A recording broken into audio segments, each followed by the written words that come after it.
आज मैं आपको करवाने जा रहा हूँ राजस्थान के लोक नाट्य। राजस्थान के लोक नाट्य, लोक नाट्यों में भी देखा जाए तो राजस्थान की संस्कृति बहुत ही वहाँ पे झलकती है।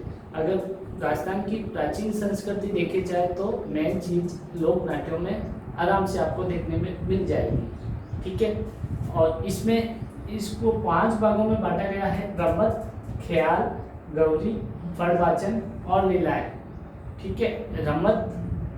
रमत एक खेल होता है जिसमें खेल खेला जाता है, उसमें राजस्थान की संस्कृति को दर्शाया जाता है, इसलिए इसे रमत कहा जाता है। ख्याल, फिर ख्याल में क्या क्या है: कुचामन की ख्याल, जयपुरी ख्याल, शेखावटी ख्याल, तूरा कलंगी, हेला ख्याल, अली बख्शी की ख्याल, पेट की दंगल, कन्हैया की दंगल, डब्बाली की दंगल ख्याल, ये सब ख्याल होती है, ठीक है। इसी प्रकार गौरी में भी होता है। और फड़वाचन में होता है कि पागु जी की फड़, देवनारायण जी की फड़, रामदेव जी की फड़, रामलला कृष्ण दत्त की फड़, इस प्रकार ये फड़ भी होती है ना। और फिर इसके बाद में लीलाएं जैसे रामलीला, रासलीला, सनकदियो लीला, गौड़ लीला, ये 4 लीलाएं हैं, ठीक है। इसके सबसे पहले मैं आपको करवाने जा रहा हूँ रमत है ये खेल, ये लोक नाट्य है। 2 चीज इसमें हमेशा होती है। क्या चीज होती है? 2 चीज, संगीत और नृत्य रमत में 100% जरूर होंगे, है ना। जिसमें क्या है कि सर्वप्रथम रमत में है जो ये सर्वप्रथम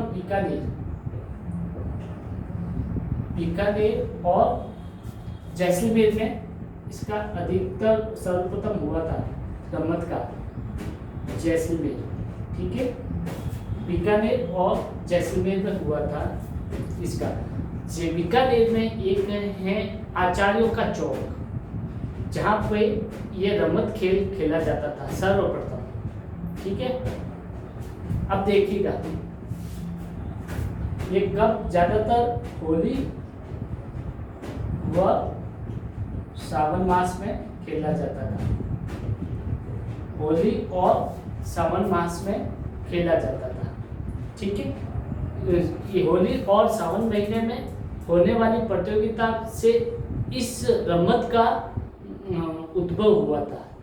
होली और सावन मास में है, बीकानेर में आचार्यों के चौक में ये प्रतियोगिता होती थी, जिससे रमत का उद्भव हुआ, ठीक है। इस खेल को खेलने वाले को कहते हैं क्या? रमतियो। जो इस खेल में भागीदार होते हैं, जो अपनी भूमिका अदा करते हैं, उन्हें बोलते हैं रमतिये। क्या बोलते हैं? रमतिये, ठीक है। फिर हमेशा ध्यान रखिएगा कि जब रमत खेल खेला जाता है तो खेल की शुरुआत हमेशा रामदेव जी के भजन से शुरू होती है। रामदेव जी के भजन से शुरू,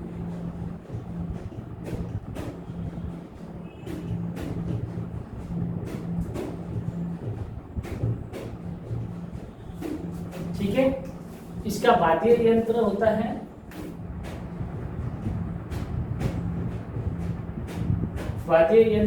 नगाड़ा और ढोलक, इनके माध्यम से ये खेल खेला जाता है, ठीक है। फिर पुष्करना ब्राह्मण,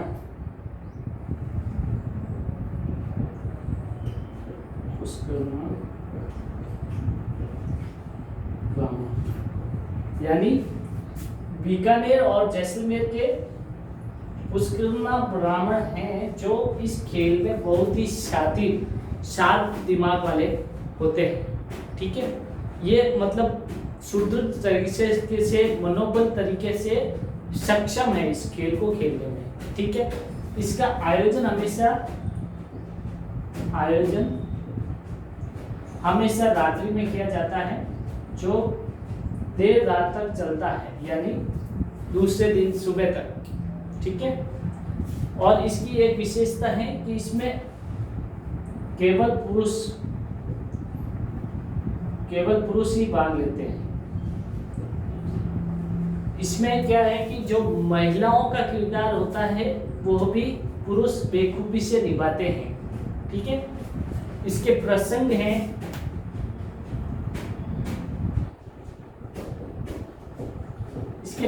हैं, चौमासा, लावणी,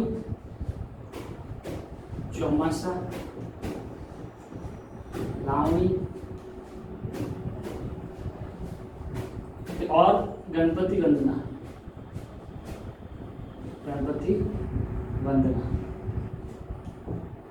इसके मेन प्रसंग ये है। ठीक है। अब देखिएगा, रमत के रचयिता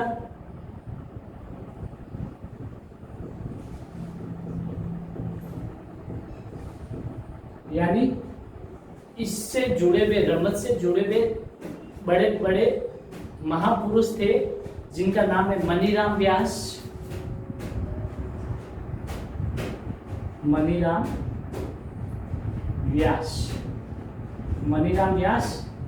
दूसरे थे तुलसीदास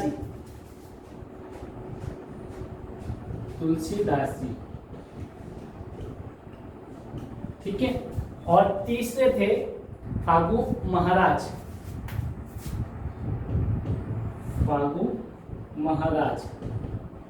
और चौथे और लास्ट थे जो छुआ महाराज।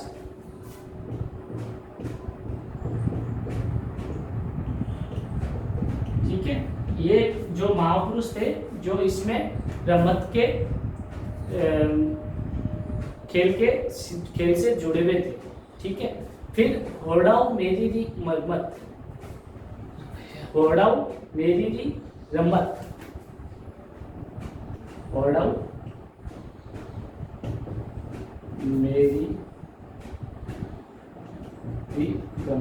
ये एक रमत थी जिसका मतलब ये एक लेख था जिसका मेन लिखने वाला कवि जवाहरमल पुरोहित थे।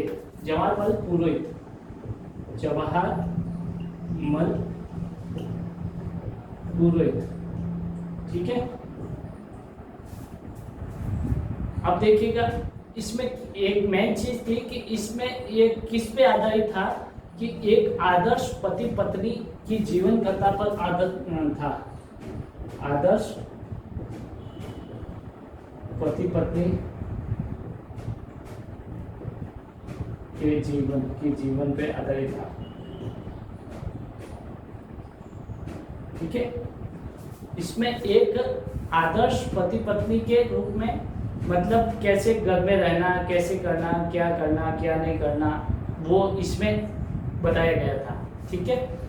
फकड़ दातंद्री नगमत, फकड़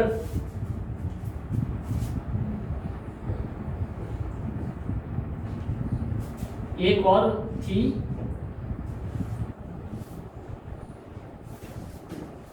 फकड़ दाता रमत। ये थी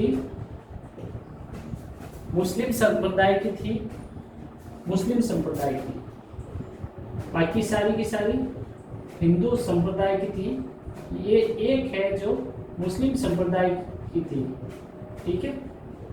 फकड़ दातारी रमत। फिर उसके बाद में तेज कवि थे जो एक बहुत ही जाने माने कवि थे। जब ये आए थे तब इन्होंने इस रमत खेल की बुनियादी बदल दी। मतलब रमतों को नई दिशा देने के लिए इन्होंने एक कृष्णा कंपनी गठित की थी। मतलब यूँ बोला जा सकता है कि जैसे ये खेल खेलते हैं तो जब अपने कार में लोग जाते हैं, एक गांव से दूसरे गांव जाते हैं और वहाँ खेल खेल के वापस कार में बैठते हैं, फिर तीसरे गांव जाते हैं, फिर चौथे गांव जाते हैं। मतलब उनके साधन बन गया था, वो कार बन गई थी साधन। उसी प्रकार इन्होंने क्या किया, तेज कवि जी ने क्या किया कि इन्होंने भी मतलब एक कंपनी गठित की जिसका नाम था कृष्णा कंपनी। क्या नाम था? कृष्णा कंपनी।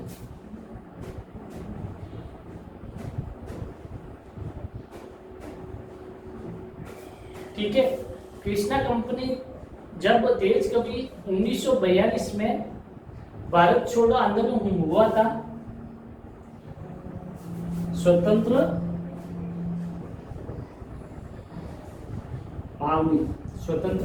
आवनी जब 1942 में स्वतंत्रता आंदोलन हुआ तब उन्होंने एक गम्मत तैयार किया था जिसका टॉपिक था स्वतंत्र आवनी। यानी जब 1942 में स्वतंत्रता संग्राम हुआ था, उसमें प्रमुख 52 स्वतंत्र सेनानियों के ऊपर इन्होंने एक बहुत बड़ा लेख लिखा था। ठीक है, जब ये लेख लिखा था 1943 में, स्वतंत्र पावनी, है ना। तो ये इन्होंने क्या किया कि गांव-गांव जाकर इन्होंने मतलब जगह जगह स्वतंत्र पावनी का प्रचार प्रसार किया। ठीक है, फिर इसके बाद में क्या हुआ कि जब अंग्रेजों को ये बात पता चली, तब अंग्रेजों को बात पता चली तो अंग्रेज इन्हें गिरफ्तार करने के लिए आए। उससे पहले तेज कवि जी ने खुद कमिश्नर के यहाँ गए, अंग्रेज कमिश्नर था, उनके यहाँ गए और उन्होंने दरवाजा खोलते ही एक बात बोली। क्या बोली? कि कमिश्नर खोल दरवाजा, हमें भी जेल जाना है। कमिश्नर खोल दरवाजा, हमें भी जेल जाना है। हिंद तेरा न तेरे बाप का, हमारी मातृभूमि पर लगाया बंदी खाना है। यानी कमिश्नर खोल दरवाजा, हमें भी जेल जाना है। हिंद तेरा न तेरे बाप का, हमारी मातृभूमि पर लगाया बंदी खाना है। ठीक है, इन्होंने ये बात बोली थी। ये बहुत ही मतलब राजस्थान की पुरानी इतिहास की कोई भी बुक्स ले लीजिए, उसमें ये दे रखा है। ठीक है, तो इसलिए जब ये मरम्मत की मतलब नई दिशा देने में तेज कवि ने अपनी अहम भूमिका निभाई थी। अपनी कृष्णा कंपनी के द्वारा इन्होंने अपनी महत्वपूर्ण भूमिका निभाई थी। जब इन्होंने कहा था कमिश्नर खोल दरवाजा, हमें भी जेल जाना है। हिंद तेरा न तेरे बाप का, हमारी मातृभूमि पर बनाया बंदी खाना है। ठीक है, फिर एक आरपीएससी में क्वेश्चन पूछता था कि पाटा संस्कृति कहाँ की देन है? पाटा संस्कृति कहाँ की देन है?